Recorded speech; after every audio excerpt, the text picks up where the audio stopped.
You're tuned in to the Binge It Babe podcast with your host, me, Candace Estelle. All right, babes, let's get binging. Another hey, hi, hello, and how are you, babes? If you've missed it, I went ahead and did a pre how I feel about J.K. Rowling and the trans debate and human rights and, LGBTQIA plus rights and all of that stuff. And then I ended up talking for probably almost an hour. So I've separated off this from that so that you can watch that completely on its own, or you can watch this. But the gist is J.K. Rowling, not supported in this house. Harry Potter, still beloved. Separating art from artist. I don't know why I said it like a Neanderthal, but there we go. So let's get to it, okay? We're talking about the Harry movie film series. The first movie came out almost 23 years ago in November of 2001. It stars adorable little cuties like Daniel Radcliffe, but he's a baby. Rupert Grint, but he's a baby. And Emma Watson, but she also a baby. It's adorable. It's so cute. My favorite movie is the first one. The second one I also like, but I'm also not someone who enjoys snaky snakes. So it's one of those things where it's like, take it or leave it, There's a snake in like almost every film though, so, or at least the first two there are. Whatever. Moving on. I love when they're little. There's a little bit more innocence. It's a little bit cuter. It's a little bit warmer. And so for me, Philosopher's Stone or Sorcerer's Stone, whichever way you see it, I love it. I think it's so cute. Okay? Harry Potter and the Sorcerer's Stone is adorable. We come in on our little protagonist, Harry, and he is completely abused. It's not even in a funny, joking, light way. Like, for a children's book, this was an intense way to show abuse. They threaten to hit him. They keep him under the stairs, They don't feed him really. There's no love given. It's so abusive and honestly disturbing. And I wish we made that more clear. We're always just like, oh, yeah, they didn't like him very much, but it's like, oh, hey, they treated him really, really bad. Really bad. Like, it's insane how they behave towards him. And we come on Harry, and he's turning 11. And so he starts getting his Hogwarts letter, except his creepy uncle doesn't want him to have the letter, which makes no sense. If you don't want the kid in your house, if you don't want the kid around you, send him to the school. Send him to the boarding school. Problem solved. Bro's not in your house anymore. Like, And finally, Hagrid comes by and he helps Harry open his letter. Because, Vernon was not allowing the letter or any of the hundreds that were being dropped off by the owls to get in. So Hagrid has to do the thing and go and grab Harry. And he brings him a little birthday cake, and I just love it so much. It's so cute. Rest in peace, Robbie Coltrane, who I'm pretty sure we lost this year. It was very recent. It's really interesting to see that these movies are 23 years old. And yeah, that's kind of old when you think about cinema, but it's not very old when you think about how time works. And we've lost quite a few of the actors. We've lost, Uncle Vernon. We've lost Hagrid. We lost the original Dumbledore. We've lost Narcissa, which is Malfoy's mom. I know we've lost more. And I apologize that I would be forgetting people. But I know that I am, and I'm sorry. So yeah, it starts out in the Muggle world, which is just, the mortal realm.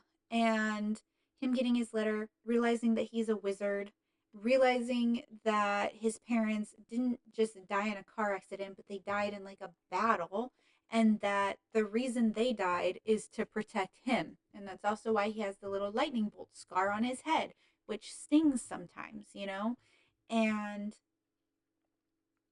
I don't know. It's kind of a beautiful tale about, coming of age, getting away from a toxic situation, and also not necessarily redemption, but a lot of like a hero's journey type of thing. So we have little Harry, and then on the train he meets Hermione and he meets Ron, which end up being his besties for life. Uh, Ron is adorable, grew up kind of the opposite of Harry, like less affluently because Harry's uncle and aunt do have money and time, but or not time necessarily, but they have more money. They could take better care of him. Um, and Ron grew up with, a lot of siblings in a smaller house. It's magic, so everyone still has space, but it's a smaller house. And, just not necessarily in poverty, but like right there, like right on that line of we have to figure it out, we have to work things in different ways all of the time to make it work for everyone. And I love that because I did grow up poor, at least, for the first good chunk of my childhood, poor. And those are some of my favorite memories. There was a closeness to my family that happened back then. Um, and so it's one of those things where I can have that kinship there where I'm like, oh yeah, I get that, that. But it is one of those things where you did also go without. Like for me, I remember going without always for like special school lunches or the Scholastic Book Fair. That was my favorite and least favorite day every single school year. And it reminds me of Ron when the snack cart comes through on the Hogwarts Express and he would love something, but he doesn't have any money. So he's got his little sandwiches and he's like, it's fine. And then Harry buys everything so that they can share. I think that's adorable, but it's definitely like how it was for me with the Scholastic Book Fair. I never was able to buy anything. I remember like looking at all the books and grabbing like every book I'd want and then being like, never mind. And then I'd go and I'd put everything back. And sometimes I think I'd be able to get maybe like an eraser or a pencil or something. And so I totally have that kinship with Ron. But I'm also a woman who's a complete know it all slash intelligent woman. So I definitely also have that kinship with Hermione. Because my God, was I always in trouble in school. Candace is a know it all. Candace is always talking because she thinks she knows what's right. Okay, for one, I did know what was right. I was right. Okay? I'm not just talking out my ass. I was a smart kid. I was a gifted and talented kid. I was offered to, level up a grade so that I didn't have to take a certain grade and I skip a grade. And I wish I had, but they were also worried that it would make me more socially awkward. And I don't know if you guys can tell this, but I was not a popular kid by any means. Okay? I never had friends. I had a birthday party one year where literally not a single person showed up. And that still bothers me to this day, you know? And so for me, it's a little bit healing to see Hermione and her getting to be her smart self where she doesn't hide it, which I ended up doing when I got a little older. She doesn't hide it and she just gets to be who she is. And that's smart and brave. And, she's constantly saving the boys. And one of my least favorite moments from the series is in the very first movie when Ron's making fun of her. And he's like, can't she see that nobody likes her? And it's like, ugh. Like, I get being a know it all is kind of annoying because the people around you end up feeling inferior. And trust me, I get that now because I don't know everything. I certainly don't know most things. And so sometimes I'll be around adults and they'll be talking about stuff and then I feel like that little chippy of shame where I'm just like, "Oh, I'm not smart enough to know this thing." And then that kind of turns into that like anger, right? Where you're just like, "Oh, you're such a know-it-all about this topic." And instead, now that I'm older, I can look at that and be like, "Oh, look at you having a hobby and knowing something really good about one thing or two things or whatever the topic is, right? Like, good on you for being intelligent and having this knowledge and sharing this knowledge. And I have that too, just not with this topic Because everybody has an expertise. Literally every single person on the planet. And just because that expertise is not as quantifiable as certain things doesn't mean it's less important or valuable to an individual, right? Like for me, I mean, I run a pop culture podcast and I run a pop culture publication and I write a lot of stuff about pop culture. I know a good amount about pop culture. Now, do I dive into classic cinema basically ever? Nah, not for me. I don't know anything about it. I don't have as much interest in it outside of the world of like Audrey Hepburn. And so it's not for me. And when someone talks to me about, classic cinema, do I feel dumb? No. I just go, oh, okay, that's very cool. Or I listen because it probably is very cool. It's just not something that I would have sought out on my own, you know? And that's cool. That's what makes us all individuals.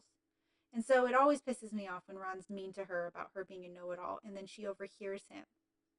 And it's like, oh, I get that. I get being that little girl with the crazy frizzy hair and, a little bit socially inept and, with the bigger front teeth, which I still have, and feeling lonely because you're smart, or feeling lonely because you're louder. Or for me, it was just, I moved a lot too. So I was just always lonely. I didn't find my people until I was much older. And I have that kinship to her. Now, there is something that people say a lot when, in memes or little blurbs or jokes or whatever, and it's that Harry would have died in book one without Hermione. And I don't think that's true. If you're actually thinking about it, at least in the movie sense, that's not true. Hermione would have died in book one without Harry and Ron. And I'm not saying that to like take down Hermione, like she's amazing. I'm just saying that that's just literally not true. Because Hermione would have died by the troll that Professor Quirrell brought in. I forget about him every time. And then I'm like, oh, yeah, that's right. Forget every time. But yeah, because she didn't know about the troll. And so she would have likely died. And then on the other hand, she saves Ron from the devil's snare, but Harry, no, she does save Harry. She saves Harry as well by being like, you have to calm down. And Harry's able to calm down and, makes it through. But like, Ron plays chess like a little wizard. It's a play on word for you guys out there in the ether. Whoever's listening to me. It's basically just me. But not forever, not for long. I know that. So, like, he's a little chess master, right? And Harry's brave. Um, Harry, in my opinion, is like the least talented one of the group. He's great on a broom, right? So he's like the jock. And then you've got Hermione, who's like the nerd, and then you have Ron, who legitimately is the best friend, In however you want to look at that trope, from getting jealous when Harry gets more attention to being totally fine with it and having his back and all of that stuff. Like, it's all a trope in that respect for Ron. Um, he's not overly bright, but he's also not dumb. He's not overly brave, but he's also not a coward. He's just a baseline character with heart. And I think that that's the best part, is that for the most part, he's supportive of Harry. He gets a little bitchy and like Goblet of Fire, which I never understand. But aside from that, they're buddies. And so, first movie, like I said, they're battling the troll. Hermione would have died.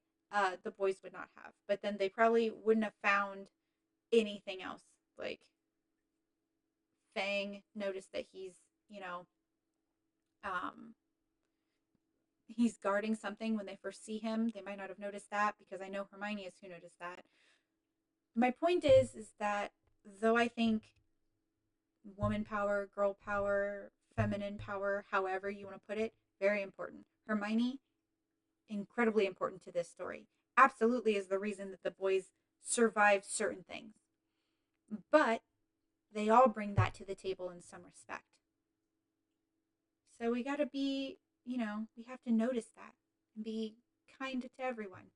I will say, I find Harry annoying as he gets older. Like, he does hit that point where he's just like, it's all about me and I have to go do this and it's really hard for me and I'm the chosen one. And that moment where Hermione like smacks him is like one of my favorites because it's like, you sound like a jerk right now. You know? I also think it's incredibly important to point out that had Voldemort not chosen Harry and chosen Neville, Neville would have had the same type of situation. He would have grown into himself and all of that. Because I would say, in terms of magic ability, Harry happens upon a lot of stuff that helps him pass things. Yes, he can produce a Patronus quite well, but also he got private lessons for like a semester, or at least half a semester, with Professor Lupin to help him be able to do that. He had to, out of necessity, be a little bit better and learn a little bit faster. And I think anyone put in that position would be able to do that. His main strength is that he chooses to be brave. He chooses to fight instead of running. But he's not a better wizard. I also think it's great how loyal he is. He's weirdly loyal, though, with Dumbledore. He's like, from the first movie, he's just like, that's my guy, and I'm infatuated with him. And it's weird. Because if you read the books or if you watch the movies, it's just that he sees him and he's like, that's my mentor. I love that guy entirely. And Dumbledore is like, he's around, but he doesn't really baby Harry, I just find it a little bit odd how enamored he is with him from the get-go. So, you guys can pretend that this is butterbeer. It's water, but we'll pretend it's butterbeer. I just don't. I don't even know where I would get that near me or make it. I bet I could make it. Anyway, so Philosopher's Stone, Sorcerer's Stone. They're trying to find it. It's the little stone, like gift of life, and it also does some other stuff. And so Voldemort needs it because he doesn't have a body. This part is always very confusing for me because it's like he doesn't really have a physical form. He's taking the essence of Quirrell and he's like killing unicorns to steal their life essence. But I'm confused as to like, how did he get that far? If he didn't really have a body, like I know I'm missing something, but it's like, how did he get to that point? And then, they're able to defeat Quirrell and Voldemort like smokes away. And then in the next movie, we're fighting his memory from the diary. We get more Ginny, who I think is so cute. It's so cute how she has a crush on Harry from like the beginning. I love it. And they fight the basilisk. We lose Hermione for a little bit of time because Hermione gets, petrified by the basilisk. And Harry is very brave and helps fight, and Ron helps what's the professor who is so annoying? Lockhart. He helps Lockhart, like once Lockhart loses his memory because he's a total dickhead, and he goes back with Professor Lockhart, and Harry goes forward to save Ginny and is able to stab the diary with the basilisk fang, which we later find out was a Horcrux. So we get rid of that one piece of Tom that he was able to rip himself apart. And okay, so that makes sense, right? Because Tom Riddle did that pre-Voldemort times, where he Horcruxed and put it in a diary and left it with, we find out, the Malfoys, and and so okay, yeah, I don't know why I get confused. I've seen these so many times. Like, I know what's going on. It's just I get distracted on what I want to say. So this is also the movie where we're introduced to Lucius, which is Draco Malfoy's dad, and he's a dickbag. Although I do love their real life relationship. It's so cute. Um, but Draco is that insufferable rich kid who thinks he's better than everybody else in the first movie. And then we meet his dad and we're like, oh, the apple of the tree. And so we find out that Lucius is who planted the diary, hoping not only that it would kill a Weasley because he just doesn't like them because they're not hateful, which weird, but also that it will kill Harry. And then when Harry is able to free Dobby, who we also get in the second book, where we get in Chamber of Secrets movie, I'm talking about the movie specifically.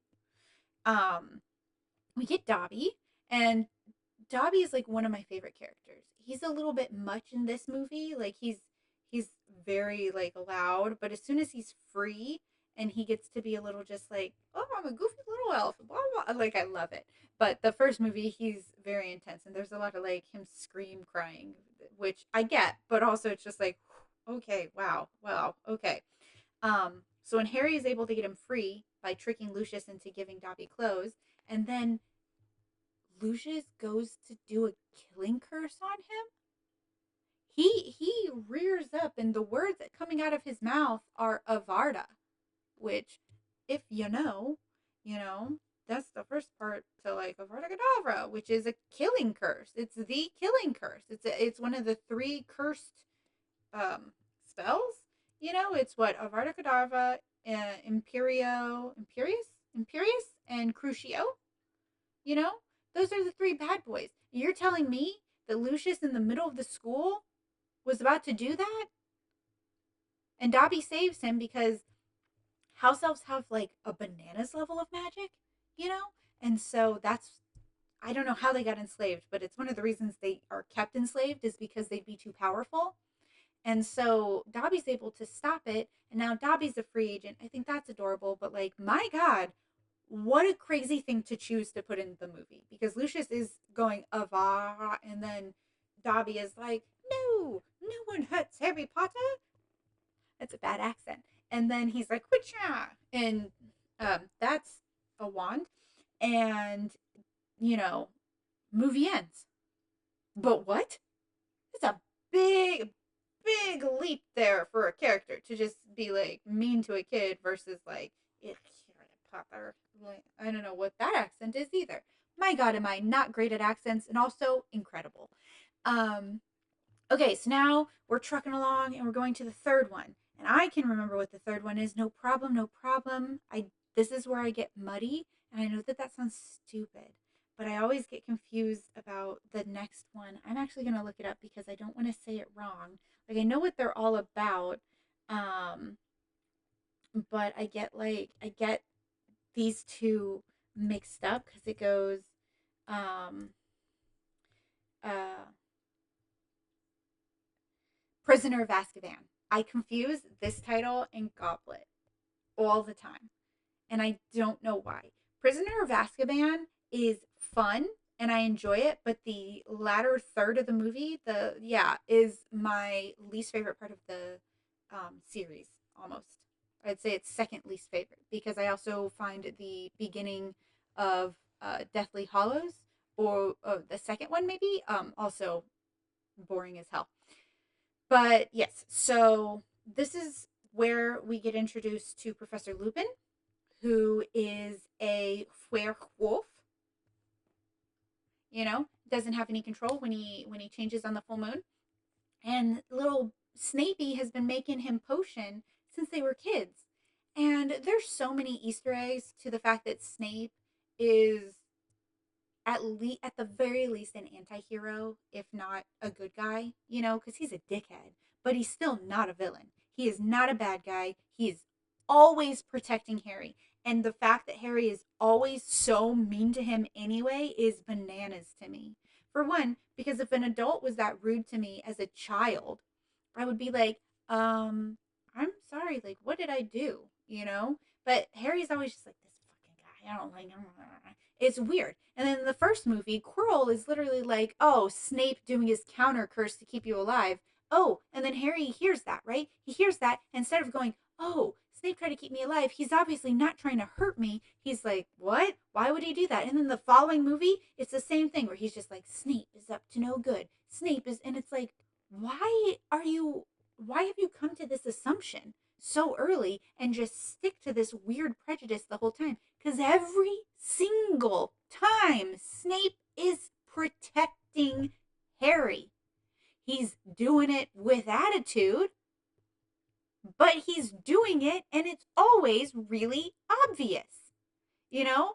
And I think the problem is that Harry gets to school and everyone's all like in love with him and he gets his way with frickin' everything. And so now he's kind of a brat. And Snape doesn't kiss his ass because he partially, is annoyed by him and how, full of himself he is. And also that he reminds him of, his dad who bullied this guy for his whole frickin' childhood and then took the woman he loved. Like Snape's got some background. And it makes sense why he's kind of a dickhead to Harry. It doesn't make sense why Harry was immediately a dickhead to him. Because honestly, by book 3, if Harry had just been like, Professor Snape, I appreciate that you keep saving my life. And I just want you to know that, like, I respect you as a person and a wizard. I think Snape would have melted. Melted.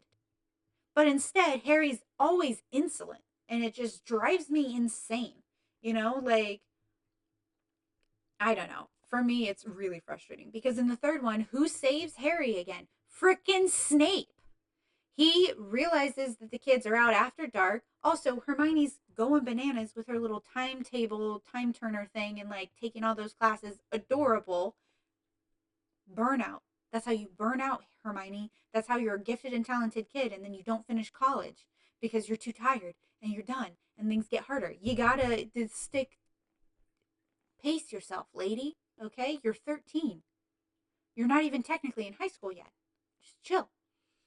But like Snape goes to the Whomping Willow and tries to save Harry and is giving Lupin the werewolf potion so that he doesn't turn or get really bad when he turns. And he's been doing that since a kid, even though they were all really mean to him. Harry literally sees memories of how his dad and their friends were towards Snape. He literally gets to see that, and he still isn't like, I'm really sorry, Professor. I get it, and like I understand that maybe that's emotional maturity, but it just feels weird to me. Okay? So Snape goes out there and he's like, I knew it. I knew Lupin was bringing Sirius Black. And keep in mind that for the first part of this movie, we're all like, oh, Sirius Black, left Azkaban, bad boy, helped Harry's parents die, friend of Voldemort. And then once I read this story and I see it every like year or a couple years or something, and it's about this person who goes with their mom to the vet for their tortoise, which they named Voldemort. And then the mom gets embarrassed to say what the tortoise's name is, so she says that the tortoise's name is Susan instead. And so forever in my brain, I say Voldemort instead of Voldemort. And that's just some background to how my brain works and how things have affected me. Voldemort. Moving on. So yeah, I mean, this is where, for one, Draco is insufferable in this movie. When he gets hurt by the hippogriff, I was like, oh my god, you're such a little bitch. Hagrid could lose the hippogriff, that's terrible. And then, like I said, Snape goes to the Whomping Willow where Lupin is, and we meet Sirius Black, who we think is a murderer, and then he's like, you've got the murderer right there. It ends up being Peter Pettigrew, who's an animagus, who is, in rat form and has been for like 13 years at this point. Like, bro, rats don't live that long. Everybody knows that. And then Snape comes in, and he immediately tries to attack Sirius and Lupin, thinking they infiltrated the school and the kids are in danger. And then Harry is just like, actually, I'm going to stupefy you, you dumb bitch, because I'm going to listen to this guy who 2 seconds ago I thought was a murderer and I continue to think is a murderer, but I have so much contempt for you that I'm not going to let you do anything. Because had they just let Snape talk to Sirius, and Sirius would be like, Peter Pettigrew's right there. And then they could have done all the same stuff, but with Snape watching. And you know what that would have done? Freed Sirius Black. Okay? Even if Peter Pettigrew got away, it would have freed Sirius. But instead, he stupefies him. There's no communication. Once again, Peter Pettigrew does all the thing. He pops up. He's not a rat. It freaks out Ron. Sirius tries to attack him. He gets away. And then Lupin starts turning into a werewolf. And they all run out of the tree. And they just leave Severus there, who immediately wakes up and then still tries to protect the children. And they're no gratefulness whatsoever. He does wake up and he's pissed at Harry, as he should be, you know?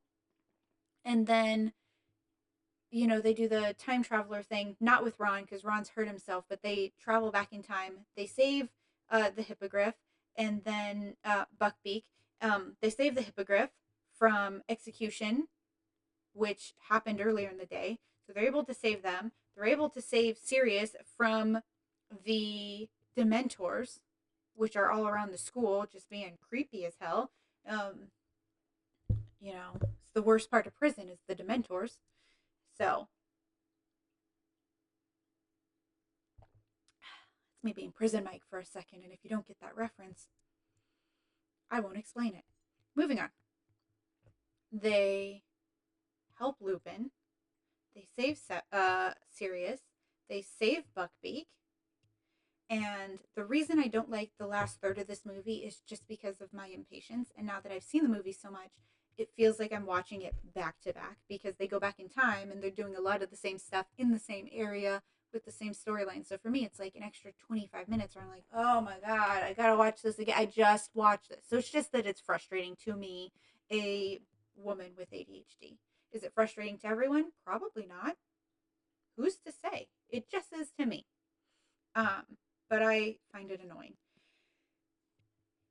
Harry's able to produce the Patronus really strong, which saves him and Sirius. And once again, they make a big deal out about the fact that he can produce a Patronus, and no one else his age would really be doing that. But isn't that because no one his age would be offered to try, to learn, to have private lessons for a semester? Just think about it.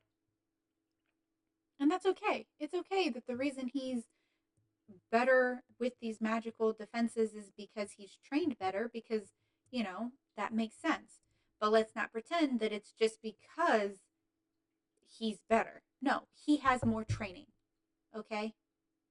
That's how that works. That's why you pay for experience. That's me talking to you, corporate America. Okay, moving on. So, everything ends up fine. Sirius has to go underground, which, like I said, had they just not stupefied Snape and let that whole thing play out with Snape around, could have happened. And you guys are thinking, no, Snape was trying to get them to leave. Snape was going to do something to them. So, they both knew about the Pettigrew thing. One of them was going to say it, and Snape or the kids would have let it happen. They would have done a revelio or whatever the thing is, and it would have happened.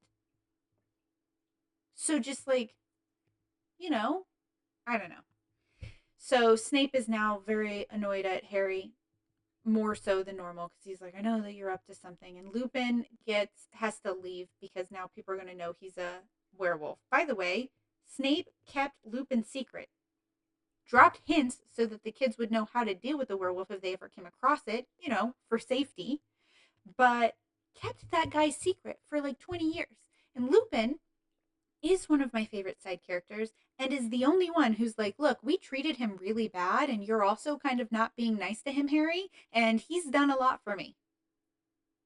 And, you know, all of that, like, come on, give the guy a break. Even though he doesn't like you, he's still making this potion for you. He doesn't ever give out your secret, which he could have done without it coming back to him incredibly easy. We're moving on. Because the next movie, as far as I can remember, is Goblet of Fire. I'm like 95% sure, but I'm going to check because I'm also a dork. Yes, it's Goblet of Fire. Goblet of Fire is one of my favorites. Okay, I like this series, so it's hard for me to say. It's got some fun moments. For one, young Robert Pattinson as Cedric Diggory, adorable. I love it. It cracks me up. I loved seeing the Wizard Cup. That's really cute. I remember reading something once and it was like lines you hate in movies, and somebody posted that they hated the line in this movie. It's one of the first lines, and it's while they're at the Wizard Cup, and it's when Harry enters the big magical tent, and it ends up being like a gigantic place inside. And he goes, "Wow, I love magic." And they were like, "It's your fourth year. You're still," and I was like, bro, let people like things. This is like an imaginary character being happy about a cool magic thing they just saw for the first time, and you're just like, yeah, it's magic. Bleh. Let people like the things they like, my dude. Chill out. So, the movie starts obviously with Harry, back home with the uh, Dudleys. No. Oh my gosh. Oh my gosh. What? Hold on. Hold on.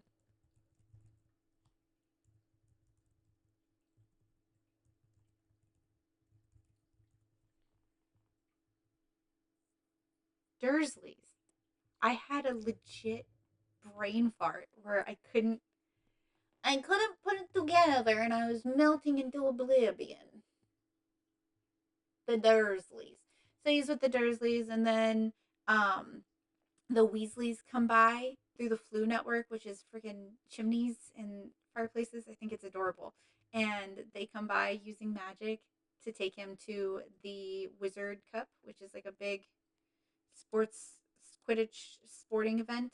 And they, oh my gosh, it's so cute to me because, this is one of those times where you really see like his wizarding parents, which is the Weasleys, um, see how his life really is in the Muggle world, which, you know, Arthur Weasley and Ron and the twins, I think, all come to grab Harry, and they come through the fireplace and it makes a mess. And Petunia and Vernon are up in arms, and Dudley is freaking out. And he's so polite to them. Arthur is so polite to them. And then he goes to leave, and Harry's like, well, okay, goodbye, and I'll see you guys in a little bit. And they're just like, just giving him nothing. And Arthur is like, aren't you going to tell him anything?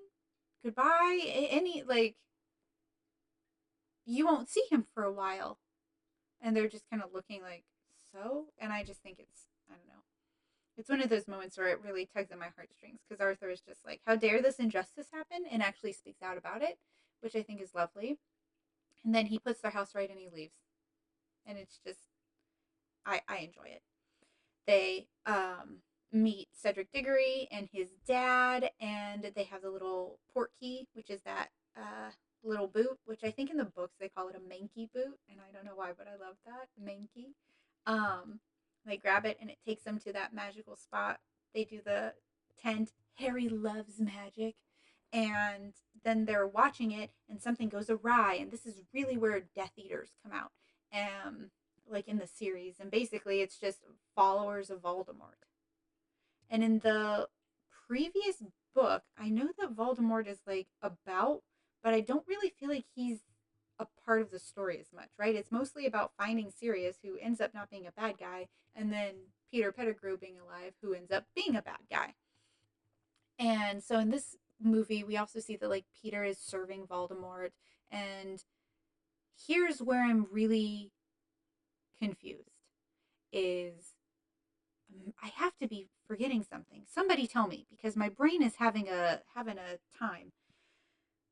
Voldemort is like the size of a baby and he has a body at this point. How?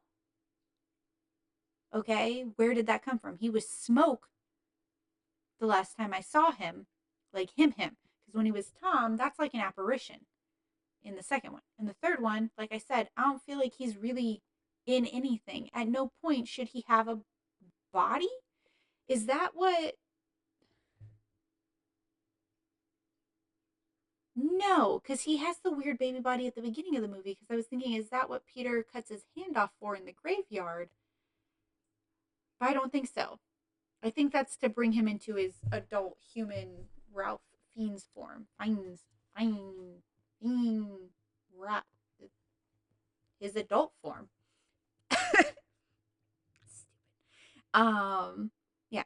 So the Goblet of Fire is like this tournament. They haven't done it in 100 years, and they're going to do it this year. They're bringing it back, and nobody under 17 can do it. And then Harry, who's like 14 at this point, ends up being one of the names drawn, along with Cedric, who's representing Hogwarts House. And then you have Fleur Delacour, who is representing the Bo Batten's house, and you have from Durmstrang, Victor Crumb from there, and then those like foreign exchange students and their teachers have come from other wizarding schools, and they're staying at Hogwarts for the year as like a initiative for a community type thing, and then they're going to do these games to see who wins. And now Hogwarts has two champions because it has Cedric and it has Harry, and everyone's really pissy at Harry that he's in because he's too young, including Ron, which is weird to me. And this is also around the time I think that we get Ron being really into girls, because I know he has a crush on Fleur Delacour, and he tries to talk to her and then he like passes out. And this is about the time as well where it becomes more clear that like Hermione likes Ron and that Ron probably also really likes Hermione. And this is when Harry likes Cho Chang, which, okay with that name. Um, but Cho likes Harry, but she also likes Cedric. And Harry is nervous, so he doesn't ask her out before Cedric does. So he misses out. And Ginny is around. Okay, she's just there. I don't know if this is really a time where he is so flirty with her. I don't think he is at all, actually. He's super focused on Cho. And this is where like they're doing all these tournaments. It's 3 different tasks, and for the first one, Ron isn't even talking to Harry, so he keeps trying to talk through Hermione, and I just find it so freaking cute. It's the dragon task, then it's the one under the water task, and then it's the last one where it's the maze that's bewitched. And Harry helps Cedric with the dragon task, like gives him a clue because Hagrid gave Harry a clue, and Ron also tried to give Harry a clue. It just was way too convoluted to work. And then Cedric helps Harry with the little gold egg and being underwater and stuff. I think that's really cute. I love the kinship, you know. And also, because I am a millennial, I do know my house, and my house is Hufflepuff, so I have a little bit more of a kinship to um, Cedric, who also happens to be Huffle in that Puffle. Um, and then we have the last one, which is the maze, and this happens throughout the school year. And the maze, like Cedric almost gets hurt, and then Harry does save him instead of allowing himself to be witched. And this is also where we get Professor Moody in this movie. And Professor Moody used to be an Auror, which is basically like a special type of cop in the wizard world who like grabs baddies. And so he's very intense and he's very weird. And we get him as the Defense Against the Dark Arts teacher. And then he ends up being a bad guy who is played by David Tennant. Oh my gosh. Barty Crouch Jr. was actually polyjuice potioning and pretending to be Moody, who he's been keeping in like a tiny chest. And so it ends up being Barty Crouch Jr. And David Tennant is only in like minutes of the movie. But every time I see him, I'm like, it's David Tennant. And I don't know why, but I just freaking love David Tennant. I think everyone loves David Tennant. Unless you're like not a good person, I'm going to say. Because there's no reason not to like him. He's charming. He's adorable. He's funny. He's, witty. He's in some iconic television and films, and I think he's great. And I love his friendship with Martin Sheen. So, um, yeah, it's just, it's mystery, it's intrigue, blah blah blah. And then at the end is when we have the Voldemort thing happen. Like I said, he's got the baby body. I think it's weird. How did he get a body at all? They had to have explained it, and I'm just missing something. They also have, like the ball, which I think is really adorable to have like a school dance be a part of it, especially because McGonagall, who I absolutely adore, Maggie Smith is such a treasure, or Dame Maggie Smith, I apologize.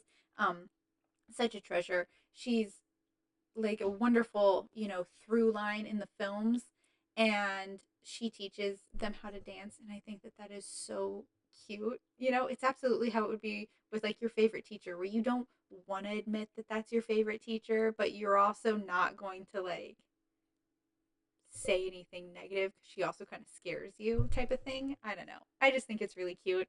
um Neville really starts to grow up in this one. He has a little bit more screen time and stuff, which I think is great because his story arc is really lovely. It's way better in the books because it gets to be more like pronounced.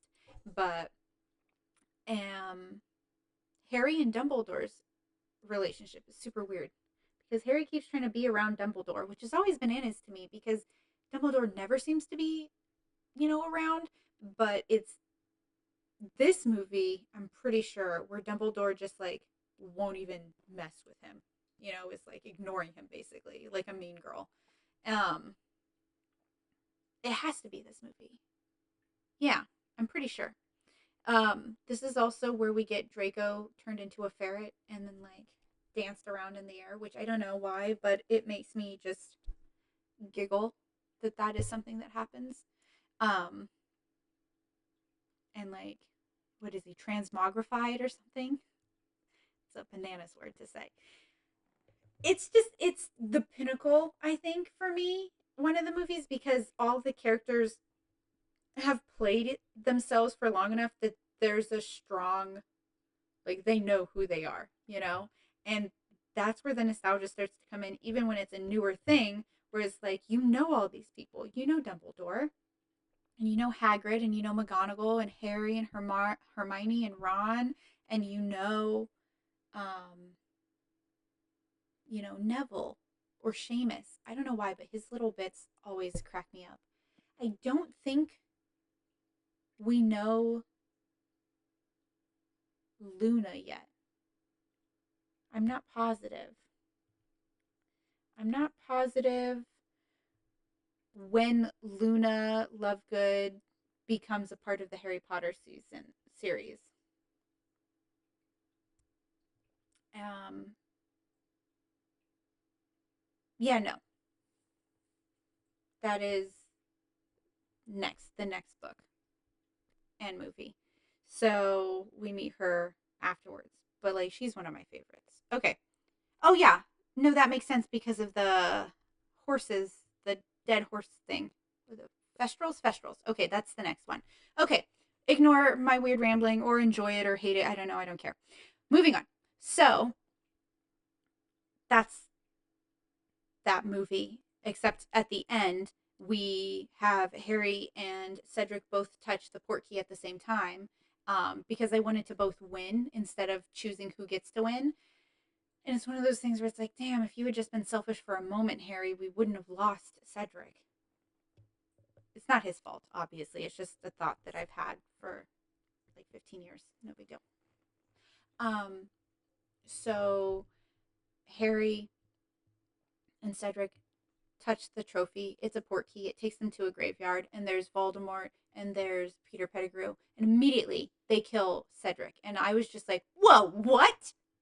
Because I think this is like the first on-screen death we have of like a good guy, right? It's Cedric, and he dies immediately.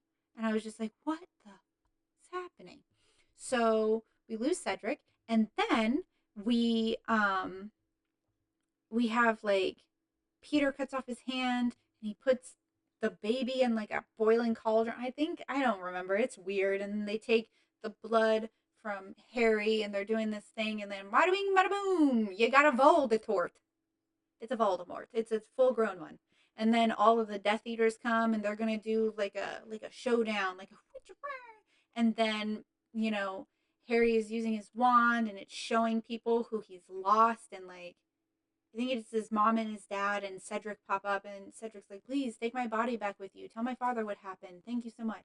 And they kind of help him allay, to Voldemort, and then he's able to get back, and he brings Cedric's body, and he's crying, but everyone's like going, like celebrating because they think that the Goblet of Fire tournament thing just ended, and instead it's like awake because Cedric is dead, and Harry screams, and it's so touching. But one of the hardest parts of watching that movie is Cedric's father, because he runs up and he starts screaming and crying, and it's so hard for me because he's screaming and he goes, my son, my boy," and he's like grabbing in it. It's just so emotional. And then, like I said, Dumbledore takes Harry away, or Moody does. Moody ends up being Barty Crouch Jr., who's a little shithead Death Eater. Dumbledore is able to save him. And in this film, Snape kept like yelling at Harry for stealing his stuff. He's like, "I know you're stealing my stuff, trying to make polyjuice potion, trying to steal my gillyweed, blah, blah, blah." And then we find out that it's been Barty Crouch Jr. the whole time stealing stuff. Also kills his father. He's just not a chill guy. Real bummer that David Tennant is a bad guy in here, but also it's kind of funny because he makes some really great faces.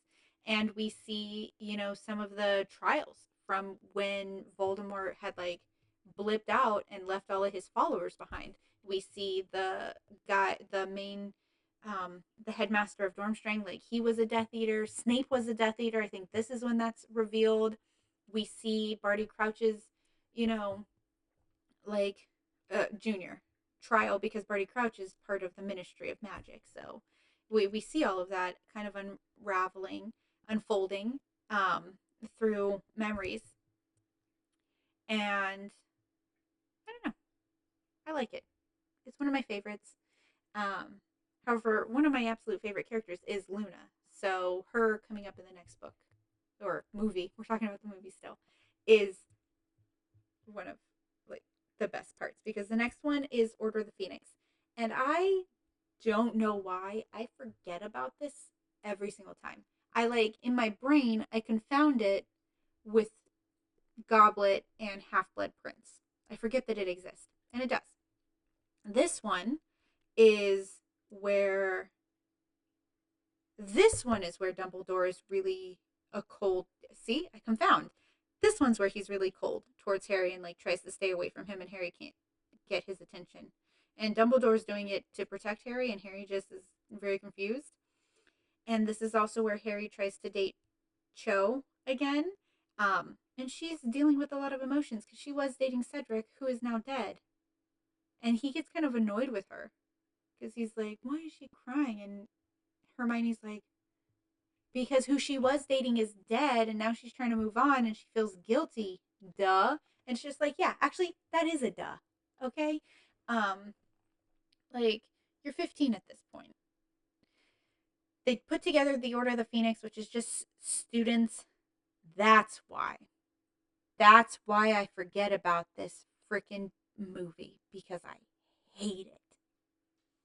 This is the movie with Umbridge. Ugh. That I literally just like parcel it away. That bitch. I cannot stand her. Oh, I'm so sorry, Milda Stanton, that you legitimately probably get like hate still because you did way too good of a job portraying that Looney Tunes nutbag. Ugh. Trying not to curse, and it's really hard.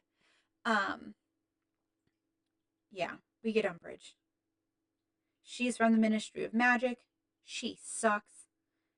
Oh, she sucks. I hate that she likes pink so much because it honestly put a bad taste in my mouth for the color pink. And I don't know if you guys can tell, but it's my favorite. Oh, she sucks. I don't even want to talk about her. We get Luna, okay? We get Luna. Harry can see the Thestrals now because he's witnessed death. This always confuses me. He saw his mom die. Shouldn't he have been able to see the Thestrals forever? his whole life. I'm just saying. Just the thing that I have thought about. Hagrid is a teacher. I love that, like teaching about the festivals and stuff like that. He's obviously a teacher before when he was doing the hippogriff stuff and Draco was being a little bitch about it. That's not a bad word. That doesn't count. Um, so we get Umbridge and she just like puts the school on lockdown. She's firing professors. She's not allowing magic. She's not allowing after school activities. It's just, I hate her. I hate her so much. And the twins, the Weasley brother twins, Fred and George, they start like really stirring up trouble. And I love it. They set off the fireworks during the exams and run her out of the school. And she's doing like legitimate physical harm, which I find insane. McGonagall gets really upset. But basically, like when she keeps giving Harry detention anytime he tells about Voldemort and she decides that that's not true, basically because she's too scared to confront it, so she decides to ignore it. And like she bewitches the quill he's using, so the ink is his blood. So he's like etching into his own skin and on the oh god, it's so creepy. It's such a creepy thing to come up with. It's dark. So yeah, that's bananas. And then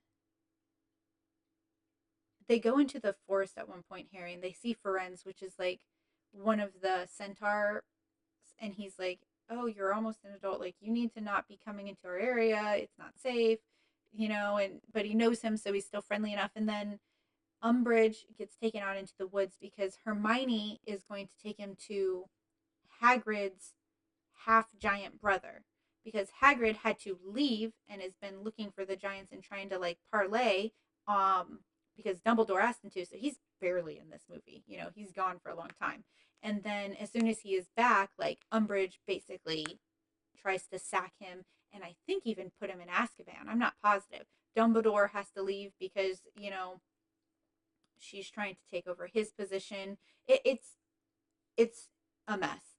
But Hermione tricks her into going to the woods where Harry and her know that that's where the giant is, Grob, his half brother.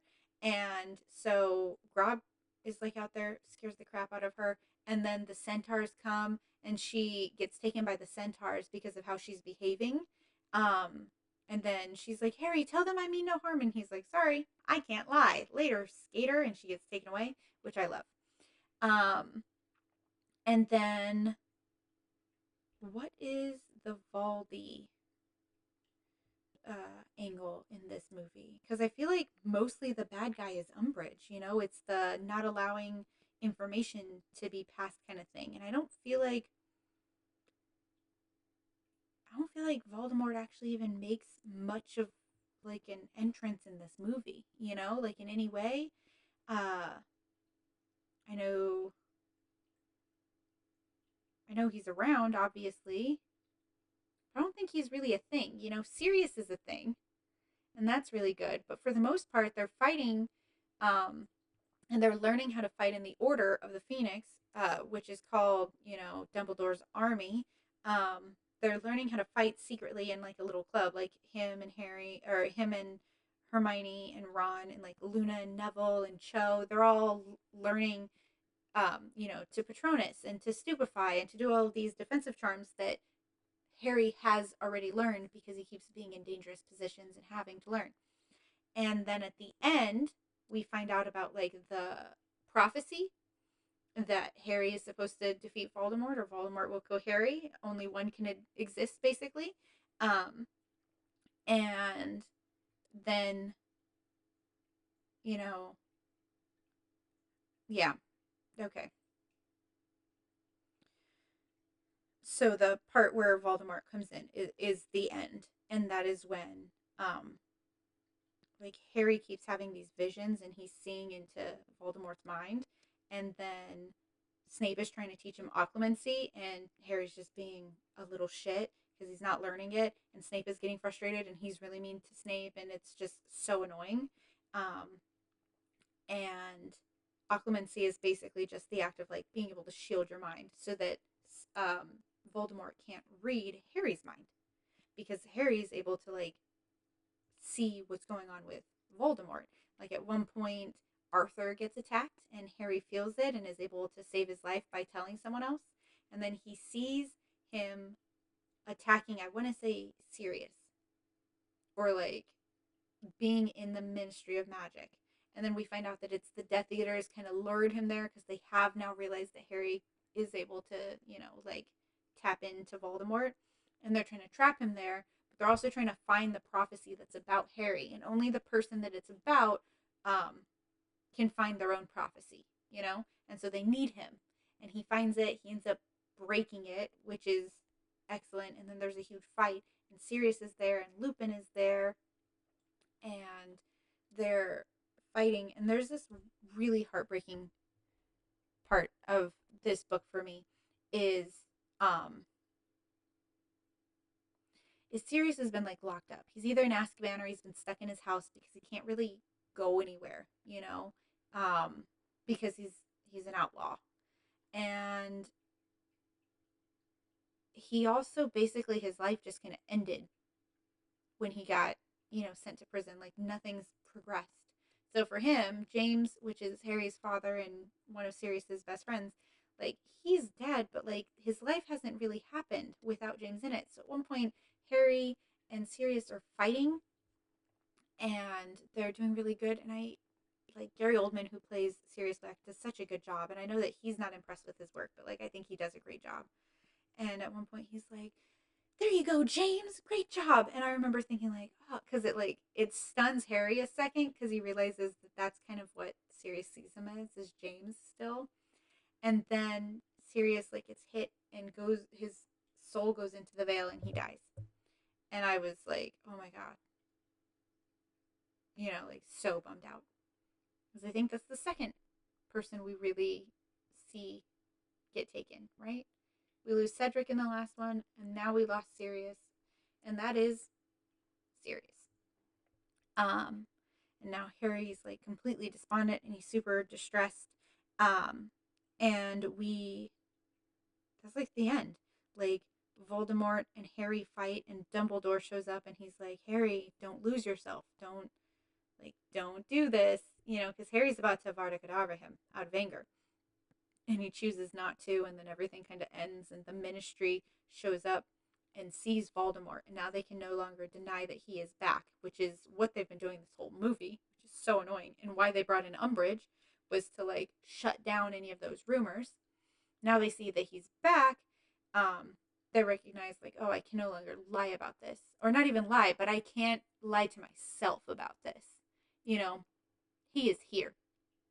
And now we go to Half-Blood Prince.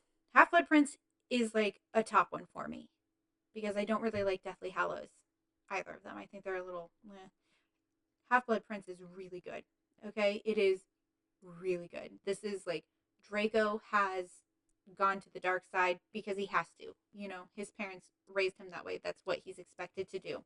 We find out that Draco's aunt is Bellatrix Lestrange, which is who kills Sirius Black. She's one of like Voldemort's strongest supporters, and she was in Azkaban the whole time until Voldemort gets her out, basically. And so she's Narcissa Malfoy's sister, and Narcissa is Draco's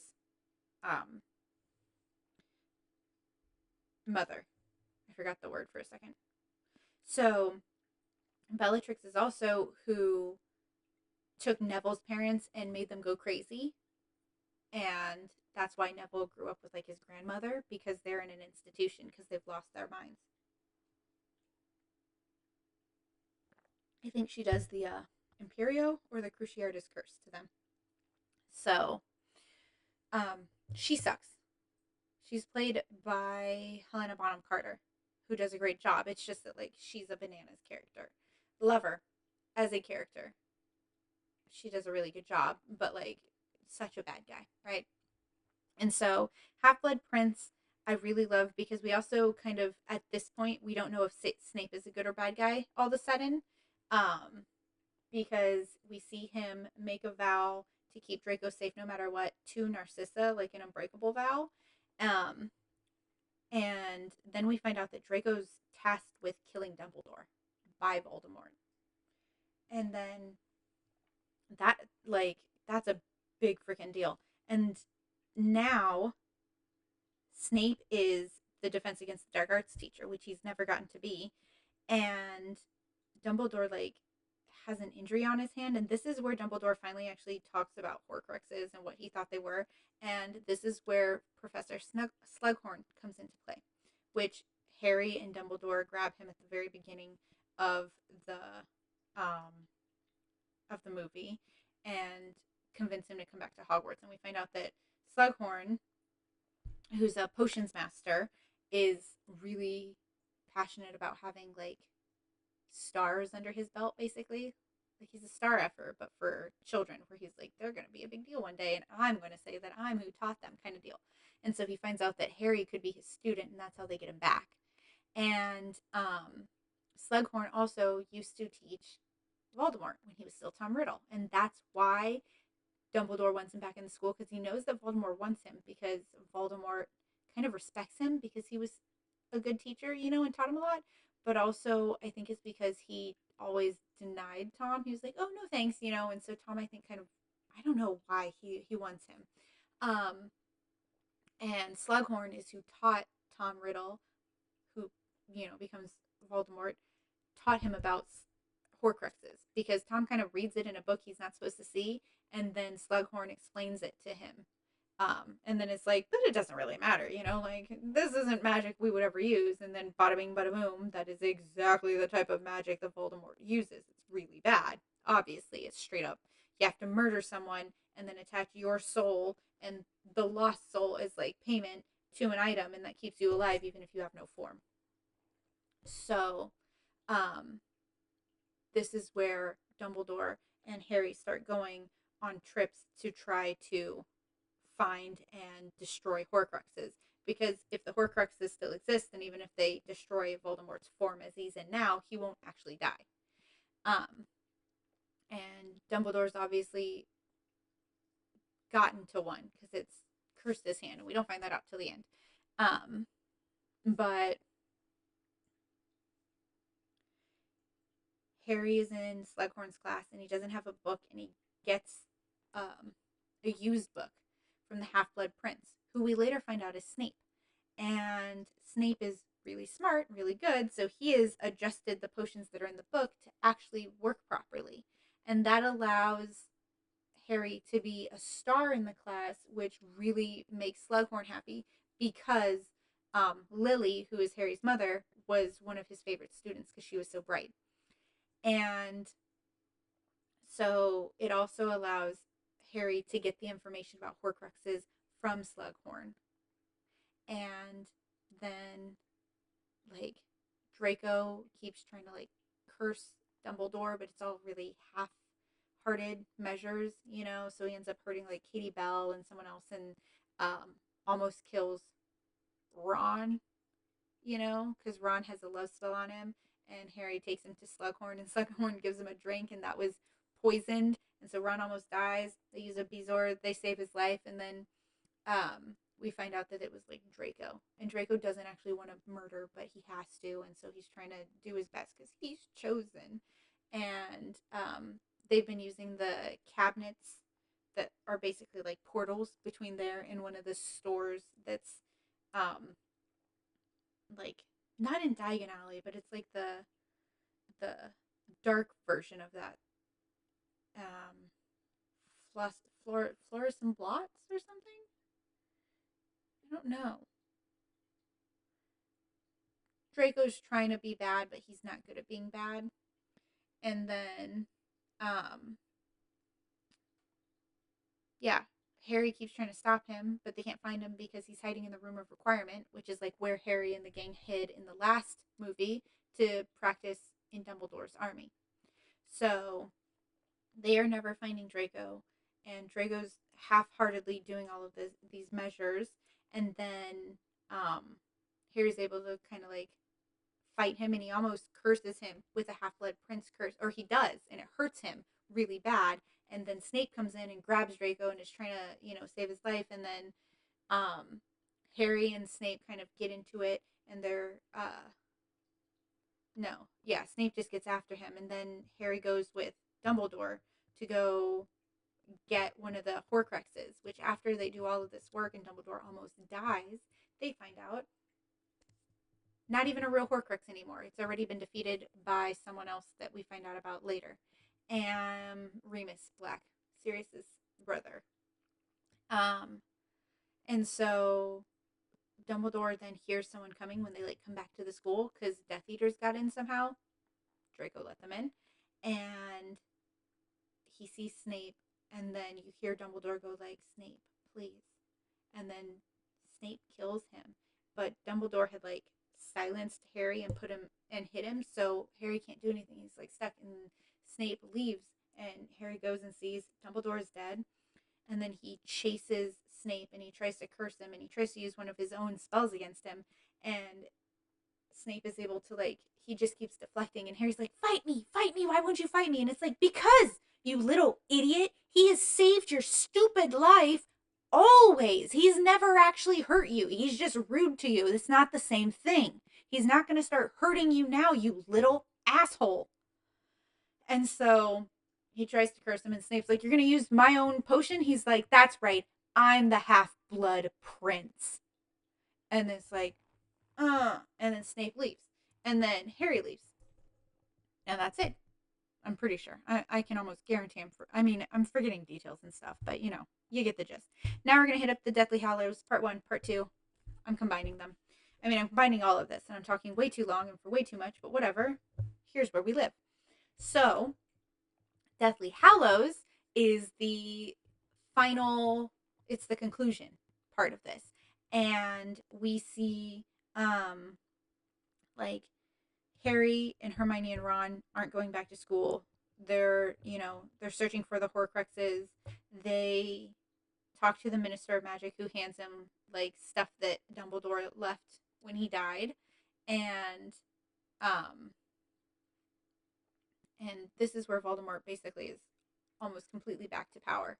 There are people who have infiltrated the Ministry, and everyone's trying to kill everyone else, and Harry has to like go into hiding. At the beginning, we lose Hedwig, which is his pet owl, immediately. Very upset about that. We lose Dobby. Very upset about that. Unnecessary to have killed Dobby or Hedwig. And then, like, he's hiding with the... We lose, I think... Yeah. No? Yeah.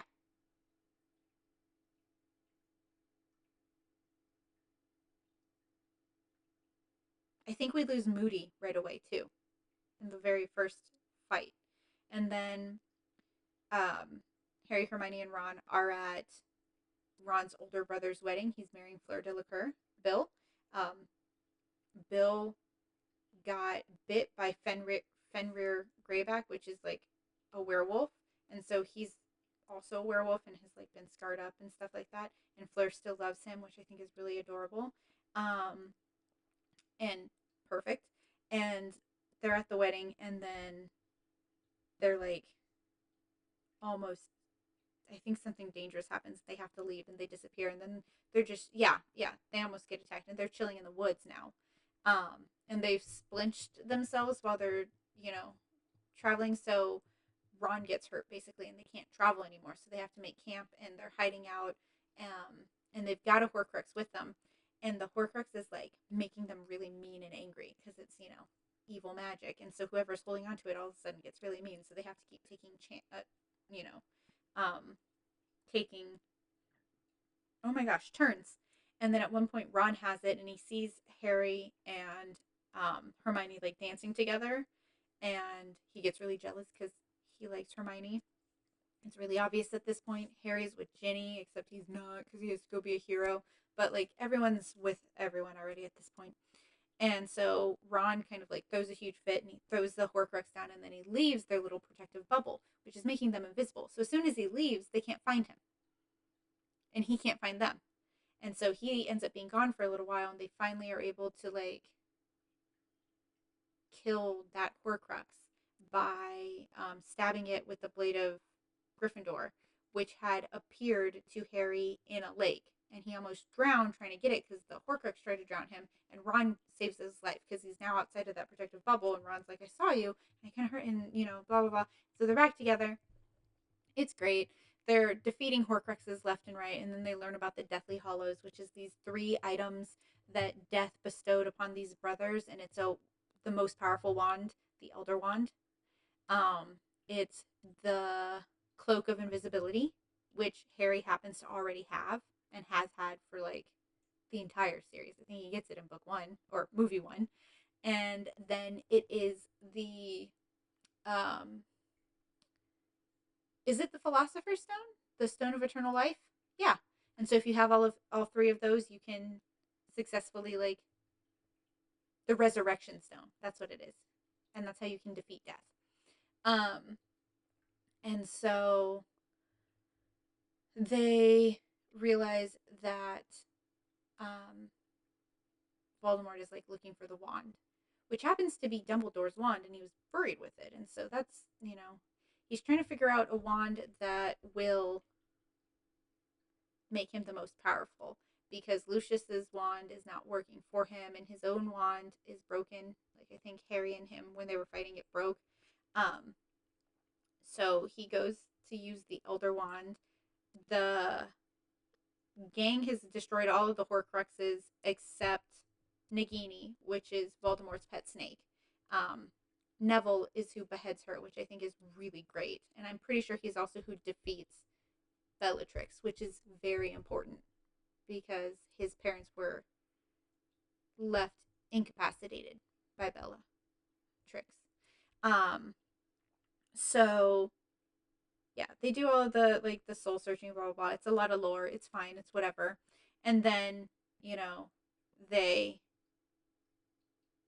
go to the big battle.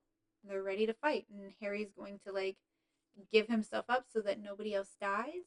And then we see him run into Snape, and he's like, he trusted you, and you let him down. And then he ends up hidden again. I don't remember how this happens. He ends up hidden again because Snape is talking to Voldemort. No, the he trusted you was the last one I just talked about. He's hiding, and he sees Snape talking to Voldemort. That's what happens. He sees Snape talking to Voldemort, and he's like, oh, Snape, you're who defeated Dumbledore. So in order for the wand to be truly mine, I have to defeat you because the wand listens to you. And Snape's like, no, please, I was such a good soldier. And he's like, it's not personal. You understand. And then he lets Nagini kill Snape. And Snape is like barely clinging to life when Harry comes up on him. And he's like, take the tear that's coming out of my eye. And Harry takes it, and you can use the tears to see people's memories. And at this point, this is where we learn freaking everything. We learned that Dumbledore knew that Voldemort was going to kill Harry, that it had to be done, and that Harry is probably also a Horcrux, and that's what's in the scar, is the Horcrux juice, basically. It's what binds them together.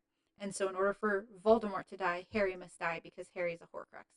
And Snape gets really upset because he's like, we've been protecting him and taking him together, keeping him safe all these years just so he can die at the right time. Basically, like, fatten him up to slaughter him, and Snape is really upset. And Dumbledore's like, I didn't even know you cared about him. And he goes, I cared about her, so I will always protect him. Because Snape feels guilty, like it's his fault that Lily died. And he was in love with Lily from the time they were children. And that's not really the case. It's not his fault, but he always carried that. And that's why he has always protected Harry, because he's so in love with Lily. And is that healthy? No, it's great to be able to move on, but he didn't. And so he protected her progeny when she was already gone. But he had a hard time with him because he also hated James, because James literally was a bully to him and was really mean to him. And so Harry finds out that not only has Snape always been protecting him and always keeping him safe, which is being obvious, but also that Dumbledore, when Dumbledore had said, Snape, please, he was saying, please kill me. Because he didn't want Draco to be who killed him, because he didn't want Draco to no longer be pure and be a good guy. He didn't want him to have to cross that road. He wanted him to do it for Draco. And I forgot to mention this, but Draco is there and has his wand at the ready and starts to put it down when Snape is actually who kills Dumbledore. Um, and Dumbledore, upon killing that first Horcrux, had a curse on him, which is why his hand was all weird and blackened. And he was going to die within the year, regardless. Snape was able to slow it down, but he couldn't stop it. It was going to kill him. So Dumbledore knew he was going to die anyway. He didn't mind. He was ready to die. He also knows that Harry is about to die, or was going to die in the near future. And he asked Snape to kill him. So Snape was never the bad guy in these movies. A bad guy, like a rude guy, not a great fella, but not a villain. Just a damaged and tortured soul. And we find out that Snape, was always protecting Harry, kept him safe for Lily's sake, and killed Dumbledore not as a murder, but as an act of mercy and to save Draco's life. And then Harry and Voldemort go to fight, and Harry gets knocked down, pretends he's dead. Narcissa goes to check on him, and instead of her being like, "Oh, he's still alive," she's like, "Is Draco okay?" Harry's able to communicate, "Yeah, he's okay. Like, we've made sure Draco's okay." And she goes, "He's dead," because Narcissa doesn't want to be a part of this anymore. She sees how crazy they're behaving. She sees that Voldemort doesn't care, like, if her son dies, and that's all she cares about. And, like, Lucius has been in trouble. He's been imprisoned. And so she's sick of all of this. And now Lucius is over there fighting, and she's like, we're done. We're done with this. I don't want to deal with my crazy sister anymore. Bellatrix is nuts. None of this is good. I'm taking my family and I'm leaving, type of thing. So she lies, and she's like, he's dead. And then they're carrying his body back to the school so that they can see he's defeated. And then he rises up, and the fight happens, and we lose a lot of people. We lose Lupin. We lose one of the Weasley twins, and we lose Nymphadora, who is Lupin's wife. And they had a kid, which you don't find out until the last book. Like, they had just had a kid together, So he grows up without parents because he loses both of his parents in that fight. Yeah. We lose so many in this book. Snape, Dobby, Hedwig,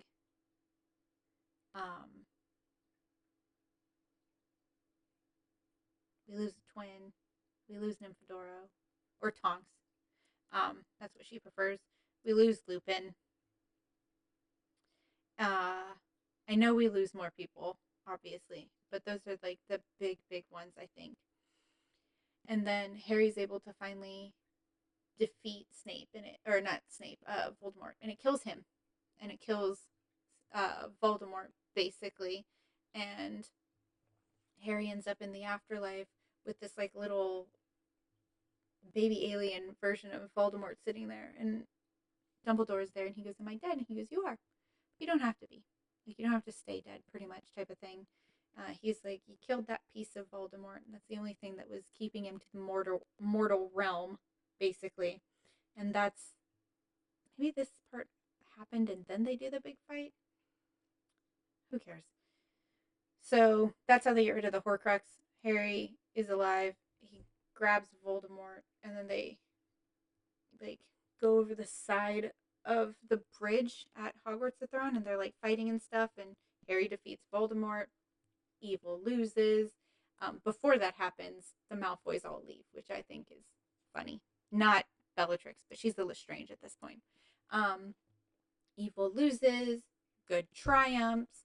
And then we get like a flash forward into the future. Ron and Hermione are together. Ginny and Harry are together, and they're sending their kids to their first year of Hogwarts. And we see Draco's with his wife, and he's also sending his kids. They all had their first kid at the exact same time. And Harry's naming for his children is so freaking stupid. It's almost as bad as the Twilight kid naming, where he names him Albus Severus. Okay. The two bravest wizards I've ever known. All right. Like, it's fine, and it's just lame. It's lame. And then they send them off, and that's how it is. And like, I think Neville is a professor. I really hope that Neville ends up with Luna because I just love them together too. I think maybe that's canon, but I'm not positive. Um, and there you go. You've got the wrap up. Good wins, evil loses, and people aren't always what they seem. So I definitely lost steam towards the end of this episode. I'm not even sure how long it is at this point, but probably over an hour. And that doesn't include the like trans rights diatribe that I went on that I'm going to post separately. So yeah, this is a lot.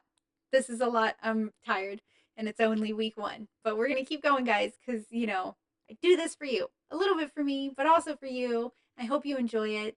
Um, if you love the Harry Potter series or hate the Harry Potter series or you don't get it or whatever, have a chat with me. Put it in the comments. Write me a message. Like and subscribe. I don't know. Just tell me how you feel. And I hope you have a lovely, beautiful day. Everyone, except J.K. Rowling. Bye, babes.